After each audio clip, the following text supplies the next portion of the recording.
Hello, everybody, and welcome back to Grounded Conversations. For those who don't know, I'm Liv. I'm so sorry, it's been like literally forever. I had a chest infection over Christmas, like between Boxing Day to New Year's, and then going back to college and how it's sorting out everything, like all the stuff for A levels and that. I kind of have been putting this off, I'll be honest. I don't want to lie to you. I kind of have been procrastinating. That's because I wanted this to be as good as it could be, and I wanted to be able to take the time to give you guys the episode you all deserve. So sorry it's been a while, but here is the first episode of 2025, which honestly is insane. Like, it still feels like 2020 was a year ago, but here we are. So, this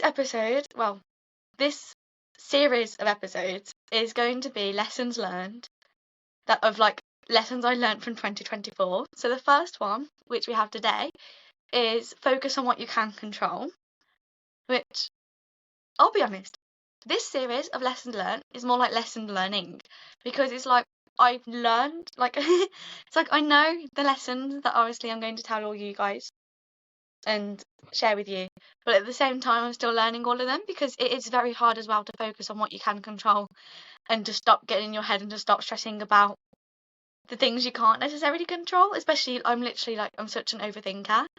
Like, literally, I have driving lessons and my instructor's literally being like, Liv, you need to be quicker. And it's like, I know that, but I literally keep overthinking everything I'm doing in the car, let alone in my normal life. So I completely get it, and I completely get you're probably going to listen to me and be like, Liv, it's not that easy though, is it? I know, I completely get it, trust me. I'm still learning myself. So these are just things from personal experience, because I get really stressed out. If you've been here for a while, or you just know me, I've probably spoken to you about how stressed out I can get, and how during my GCSEs it caused literally pain and me like being sick and stuff. But it's fine. We're learning to not stress out. So I feel like all of us at some point in our lives have stressed out over things we can't control, whether that's what people think of us, which honestly, we all do it, we're all human. We're not going to not worry about what people think of us, but it's so hard to let that go and to realise we can't control it. But don't worry about the things you can't control, and instead focus on what you can. It's something I'm trying to focus on a lot at the moment, especially with like A levels coming up. Like, I can't control the amount of time I have left, because you know what? If somebody gave me superpowers to control the time, you will all know about it. But we don't have those yet. So I can't control the time. I'm pretty sure nobody else can, but I can control when I revise, what I revise, stuff like that. I love how I say that as if I have been revising, but you know what? That's a work in progress. We're going to get there soon. I'll get back to you next week and tell you a little update. Same with it, just like the things we can't control can be so heavy on us, especially when we start stressing about, oh, what do people think of us? I want everybody to like me. There's all sorts. I'm pretty sure you all know the things you stress over and stuff like that. But at the end of the day, there's no point worrying over things that you have no control over. But if you focus on things you can control, it can kind of make your life feel a little bit more lighter and less heavy. Because if we spend all our time stressing over things like, oh, what if so-and-so thinks this about me? What if this? What if that? Instead of thinking, especially like with like A-level stuff as well, or just like exams in general, because this is just an easy way to explain kind of what I'm trying to say. So as I was like going back to before, like the whole time thing, we have like, I think somebody said like 16 weeks left now. Probably less. Don't really want to know. But we don't have that many weeks left till exams. Obviously, I don't know what exams are doing, but you know, kind of know what I mean. So we can't control what's going to be in the paper, how we kind of feel on the day. Don't mean there's so many what ifs that we can't control and that haven't even happened yet. We just get so stressed out about, and so in our head about the possibilities and the what if. And I suppose focusing on what you can control kind of goes side by side with overthinking, because as a chronic overthinker myself, I think a lot of the times when I do get stressed out is because I'm thinking, oh, what if this happens? What if that happens? What if, what if, what if? But I can't actually control half of those things. Like, I can't control like a lot of things if you think about it. Same with like this podcast. I don't know who's listening right now, where you are in the world, because you know what? I think we have listeners in like 15 countries. So, hi guys, love you all lots. It's honestly crazy to think that there's like people in countries literally across the world, like 15 of them. Like, guys, I literally love you all so much. It's crazy. Anyways, but I can't control how you guys take this podcast, whether you like it, whether you don't, but I can control the things I say to you, the topics I come up with, just things like that. And I think focusing on what we can control also goes along with taking accountability for our lives, because, and I mean, I do it a lot. I'm stressed about A-levels, but it's like, girl, have you revised? Have you actually picked up your notebook and looked through your notes? No? Okay then. What do we need to do to fix that thing? We need to start revising, because that is in my control. I can control that. And if I revise, it'll control how I feel and how I feel less stressed. So it's a bit like focusing on what you can control and focusing on what you are accountable for in your life. And if you actually do those things, you'll actually feel a lot less stressed. At least in my things, in like my life and my experience. But I find as well, because obviously we all get stressed, we're all going to focus on and think, oh, what if they think I'm being dramatic? What if they think I'm making it up? What if they don't like me? What if this? What if that? What if I go to this new place and make no friends? Like it's everything can be so scary. But we can't control that. Like, you can't control whether you show up in a place. Like, let's say going to uni. I won't be able to control if I show up and none of my roommates or flatmates like me, if nobody in my class is like me. But I can control whether I go up to somebody and be like, oh hi, nice to meet you. How are you? I'm Liv. What's your name? I can control like smiling at people, like just making life a bit happier. I feel like I've kind of gone off topic, but you know what? It works. We're just gonna roll with it for now.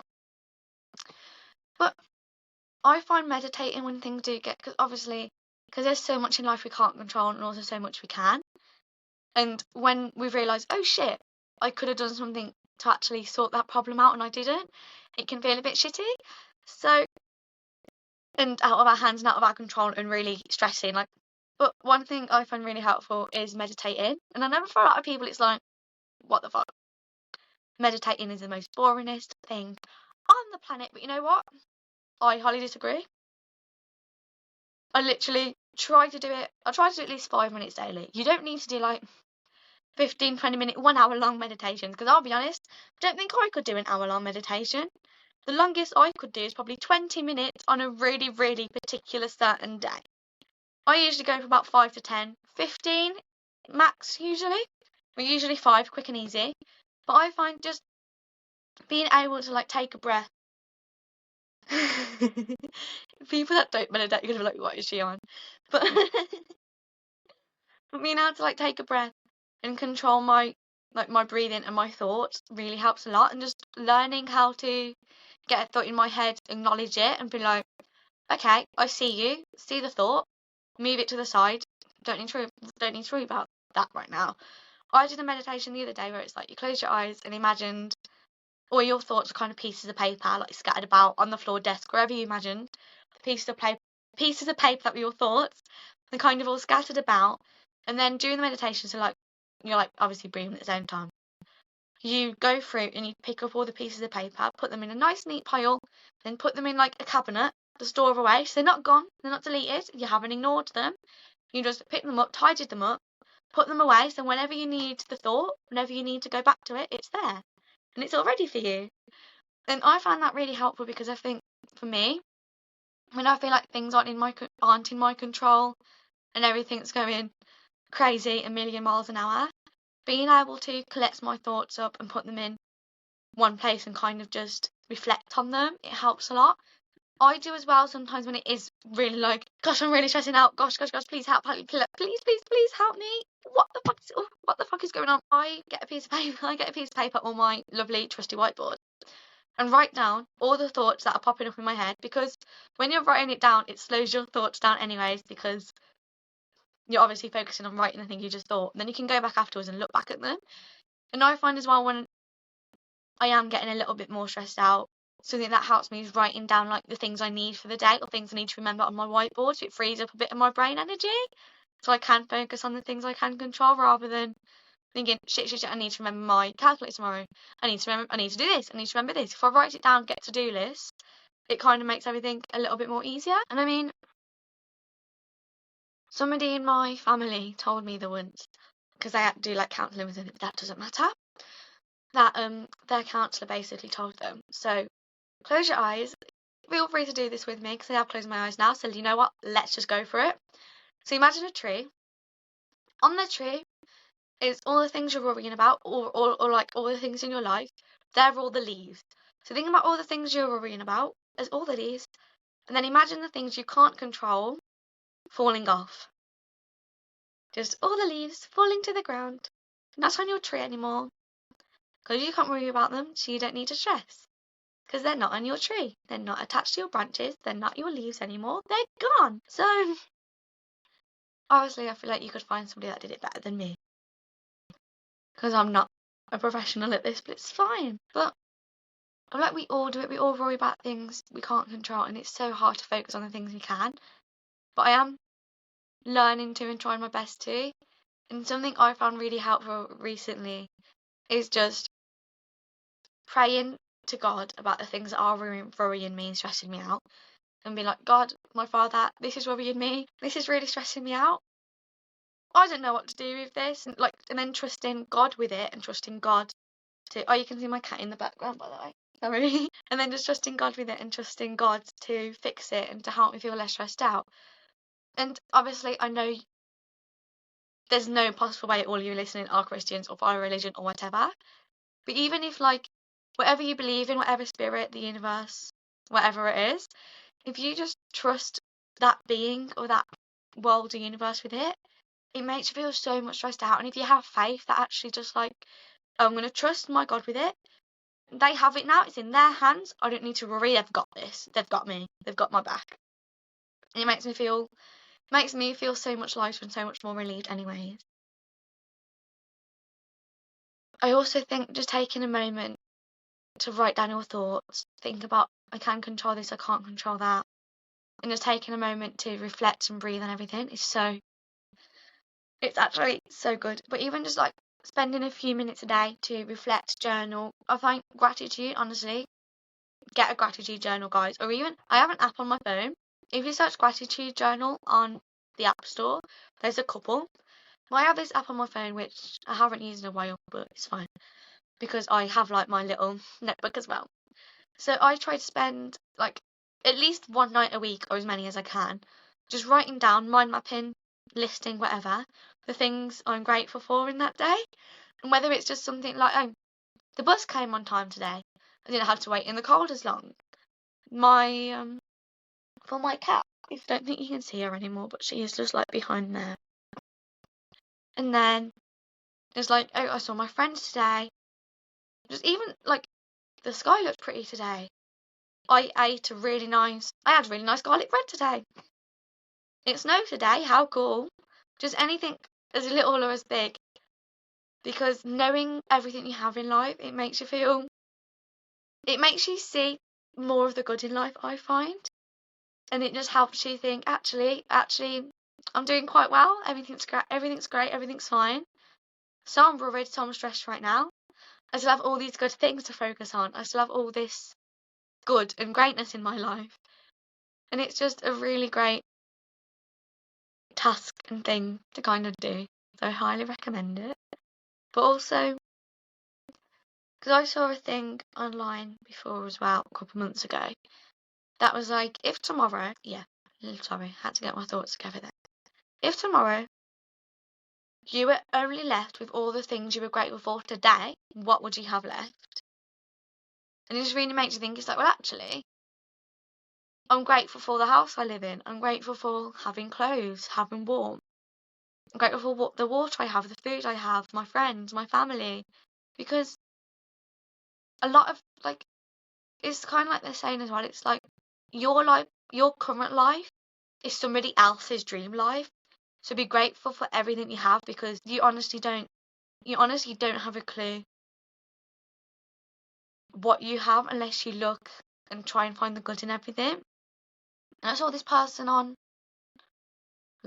probably TikTok, say the other day as well. It was just like, okay, I challenge you for today, for the next day, to make a notes in your phone of all the little good things that happened, whether it's a stranger saying thank you, holding the door open, somebody smiling at you, a friend having lunch with you, because it makes you see all the good that's actually in the world, because it's so easy to focus on what we can't control and what's stressing us out and what's making us mad and how everybody else thinks of us. When we actually look for the good and all the love and everything else in the world, it actually is like, actually, everything's all right. We're all just human. We're all just looking to be liked and loved. And we're all going through this world. That's our first time living, being like, gosh, this is a lot. There's so many. Because I'm not going to lie, there's obviously so much bad in the world, but there's also so much good too. And it's so easy to focus on the bad and what's stressing us out and what we can't control. When we switch that on its head, it gives us such a new perspective. And it's something I learnt last year, because as somebody that does have quite a bit of anxiety and stress, I find it so easy to get in my head and to overthink and to worry and stress and to get really in my head about everything. But learning to actually change my perspective and to be more grateful and to look for the good in things, it's honestly like a whole new world. Because even just like making a list of right, I used to as well, so I don't do it as often anymore. Write down each day 3 good things that happened, 3 kind things that happened, and 3 things you liked about yourself today. That's not my idea. It is Emma Watson's idea that she said in an interview the one, and she was talking about the journal she carries with her everywhere. I'm not going to lie, but it works, especially the kindness thing, because you start to notice like, oh, that was actually quite kind what that person did, just like waiting for everybody to get off the bus before he did. Oh, it was really kind when I saw that other person pick up the credit card somebody in front of them dropped as they were walking. Sorry, I have hiccups. There's so much good and so much kindness in the world. And when we focus on what we can control and focus on the good and all that stuff, it's honestly amazing. So I honestly urge you to at least just spend a day this week writing down some of the good things, some of the things you're grateful for, reflect on it, and just have a think. But that'll be the end for today. There will be another episode out next week, because obviously we missed a lot and I really want to catch up, so I have at least 8 weeks planned of just lesson learned videos. So next week, I'm not sure which one I'm going to do next week, but I'll see you all very, very soon. I love you all so, so, so much. Thank you all for listening. Hope you all have an amazing 2025. January was just a trial month. You have the rest of the year to do amazing, wonderful, lovely things. I love you all so, so, so much. I will hopefully see you all next week.